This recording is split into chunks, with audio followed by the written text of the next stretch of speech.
This channel does not promote any violent, harmful, or illegal activities. All content provided by this channel is meant for an educational purpose only.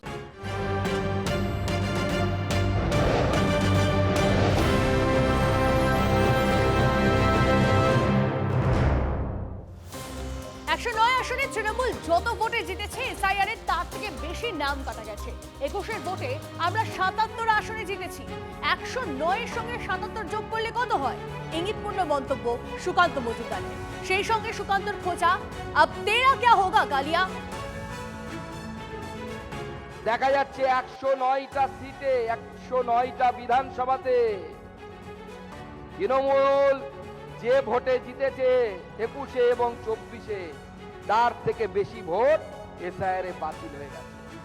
আপনাদের হুগলি লোকসভার আমি তথ্য দিচ্ছি, 2024-এ এই হুগলি লোকসভা আমরা হেরেছি 76,853 ভোটে। কত ভোটে হেরেছি? 76,853 ভোটে, মানে 77,000 ভোটে। আর এসআইআর এ এখনো পর্যন্ত কত নাম বাতিল হয়েছে জানেন? এসআইআর এ বাতিল হয়েছে 1,26,000-এরও বেশি ভোট।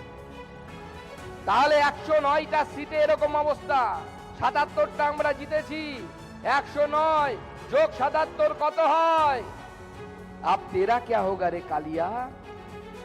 26 ভোটে বিজেপিকে 50-এর নিচে নামানোর হুঙ্কার অভিষেকের। তৃণমূলের কৃষ্ণনগর সাংগঠনিক জেলার 8টি আসনে জয়ের টার্গেট দিলেন তৃণমূলের সেনাপতি।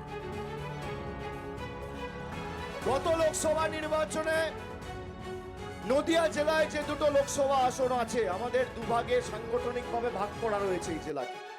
রানাঘাট সাংগঠনিক জেলা, কৃষ্ণনগর সাংগঠনিক জেলা। Love you two.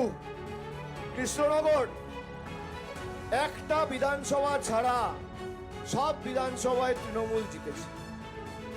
রানাঘাটে আমাদের প্রত্যাশিত বা আশানুরূপ ফল হয়নি। আমি আজ থেকে 10 দিন আগে তেহেরপুরে গিয়ে মিটিং করে এসেছি, যে স্বতঃস্ফূর্ততা লক্ষ্য করেছি, রানাঘাট সবুজময় হয়ে গেছে।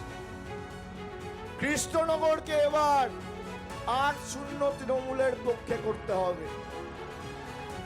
আর বাকি বিজেপিকে 50-এর নিচে নামানোর দায়িত্বটা আমাদের, তৃণমূল কংগ্রেসের সৈনিকদের যারা এখানে আছে।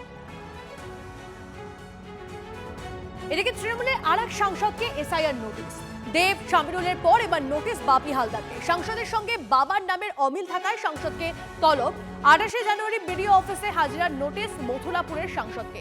নোটিশ আসায় কমিশনকে তো বাপি হালদারের।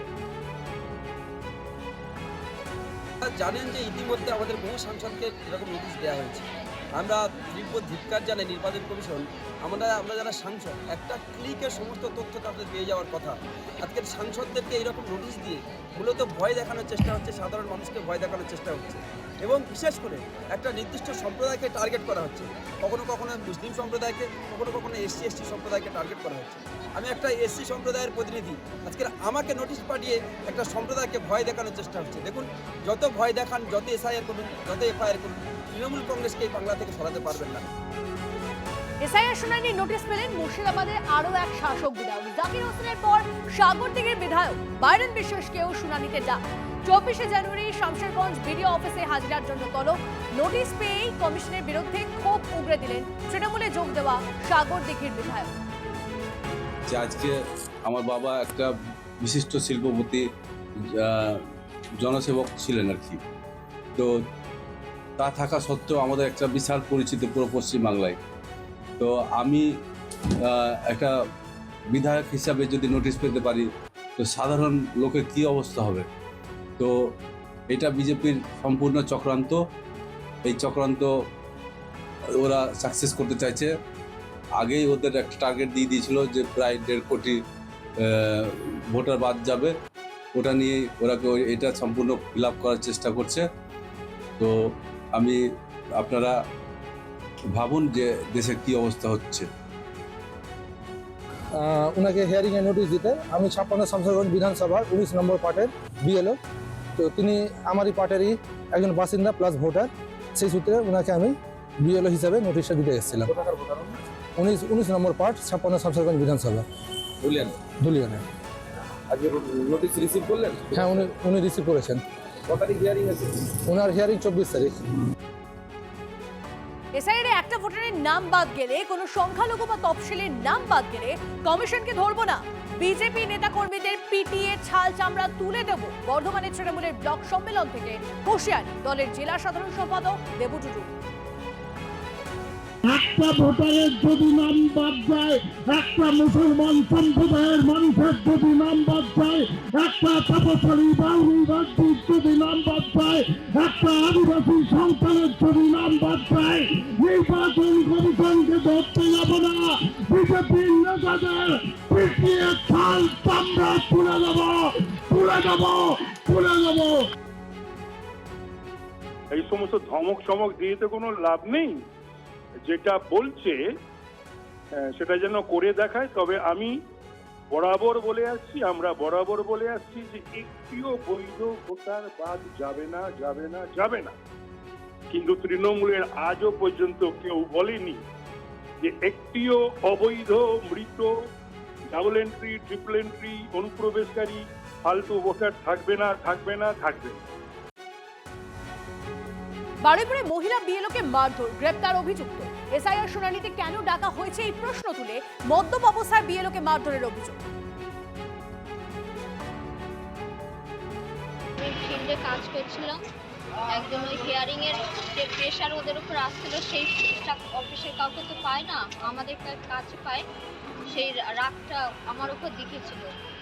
এবং অ্যাটেম্প টু মার্ডার, মানে প্রায় কালকে মেরেই ফেলতো। যদি আমি কালকে আমার নিকটবর্তী ওখানে কলিগের বাড়ি, তার বাড়িতে যদি না যেতে পারতাম, হয়তো আমার মানে মৃত্যু সংবাদটাই তখন হতো।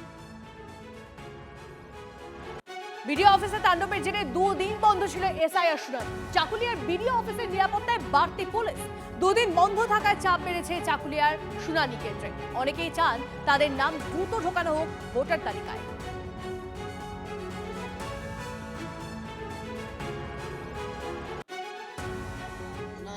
আমরা জানার ছিল না, যদি আমি বাড়ি ছিলাম না, ঠিক আছে, ওই যে ঘটনা হচ্ছিল শুনতে পাচ্ছিলাম, ঘটনা হচ্ছিল, মানে এখানে জ্বালিয়ে টালিয়ে দিয়েছিল এটা, নিজে দেখছিলাম।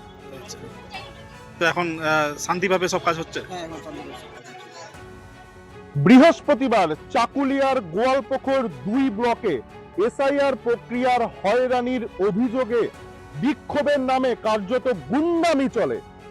তার ফলে সয় সম্পত্তি নষ্ট হয় প্রচুর এসআইআর এর নথি। ঘটনার জেরে বৃহস্পতি এবং শুক্রবার এসআইআর প্রক্রিয়া বন্ধ থাকে, প্রচুর মানুষ এসে ঘুরে যায়। অবশেষে শনিবার কড়া পুলিশি নিরাপত্তায় শুরু হয় এসআইআর প্রক্রিয়া। সেই কড়া পুলিশি নিরাপত্তা আজ রবিবারেও রয়েছে। প্রচুর মানুষ আসছেন, এসআইআর প্রক্রিয়ায় তাদের কাজ সম্পন্ন করছেন এবং সেই পোড়া বিডিও অফিসেই এই কাজ হচ্ছে। এদিকে সাধারণ মানুষ চাইছে যত তাড়াতাড়ি সম্ভব এসআইআর প্রক্রিয়া শেষ হোক, কারণ তারা চায় যে তাদের নাম ভোটার লিস্টে উঠুক। এদিকে এই যে 2 দিন বৃহস্পতি এবং শুক্রবার এসআইআর প্রক্রিয়া বন্ধ ছিল, সেই যে গ্যাপটা, সেই যে পূরণটা কিভাবে করবে বিডিও অফিস এবং নির্বাচন কমিশন, তা নিয়ে কিন্তু উচ্চ পর্যায়ে এবং নিম্ন পর্যায়ে লাগাতার বৈঠক চলছে। নির্বাচন কমিশন এবং বিডিও অফিস এই যে পূরণটা, এই 2 দিনের গ্যাপ, সেটা কি পূরণ করতে পারে, নির্দিষ্ট সময়ে এসআইআর প্রক্রিয়া শেষ করতে পারে, তাদের চ্যালেঞ্জ সম্পন্ন করতে পারে, সেদিকে এখন দেখার বিষয়। উত্তর দিনাজপুর থেকে বিশ্বরূপ বিশ্বাস, TV9 বাংলা। যেভাবে প্রতিদিন ঘটনা ঘটছে, যেভাবে বিডিও অফিস, যেভাবে শুনানি কেন্দ্র, যেভাবে জায়গায় জায়গায় আক্রান্ত হচ্ছে, তাতে আমার মনেও সংশয় জাগছে আদৌ 14ই ফেব্রুয়ারির মধ্যে কাজটা সম্পূর্ণ করা সম্ভব হবে কিনা, সেটা কিন্তু এই মুহূর্তে বলা ভীষণ কঠিন।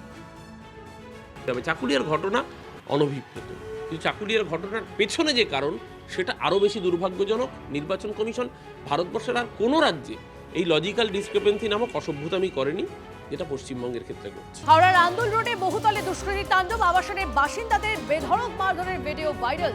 হামলা চালিয়েছে প্রমোটার আশ্রিত দুষ্কৃতীরা, অভিযোগ বাসিন্দাদের। আবাসনের মেইনটেনেন্স নিয়ে বিবাদের জেরেই হামলার অভিযোগ।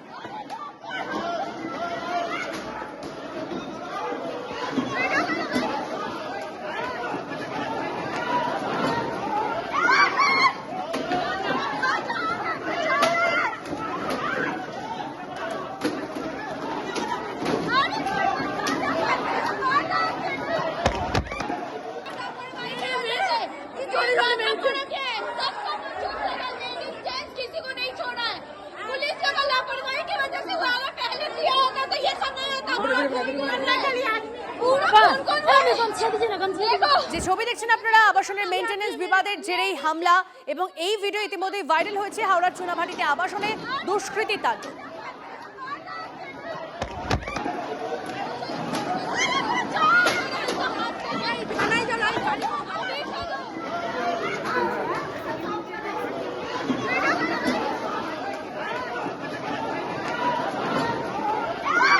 মহেশতলা ফ্ল্যাট থেকে জোড়া দেহ উদ্ধারে চাঞ্চল্য। সাত সকালে ফ্ল্যাটের দরজা ভেঙে স্বামী স্ত্রীর দেহ উদ্ধার করে পুলিশ। খাটের মধ্যেই ছিল দম্পতির দেহ, পাশে ছিল ঘুমের ওষুধের খালি বক্স। আত্মহত্যা বলে প্রাথমিক অনুমান পুলিশের। আর্থিক অনটনে ভুগছিল দম্পতি, খবর পুলিশ সূত্রে।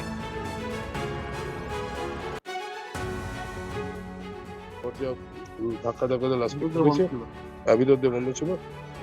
ধাক্কা খুলে দেখে যে দুইজনে পড়ে আছে এবং হাত পা ঠান্ডা হয়ে শক্ত, এবং অনেকক্ষণ আগে এই ব্যাপারটা হয়েছে। মানে কিভাবে আবহাওয়া দৃষ্টিতে ওর বাড়ি, ওর খাটের পাশে দেখা গেল 5খানা বোমের বড়ির ট্যাবলেট খালি বোতল।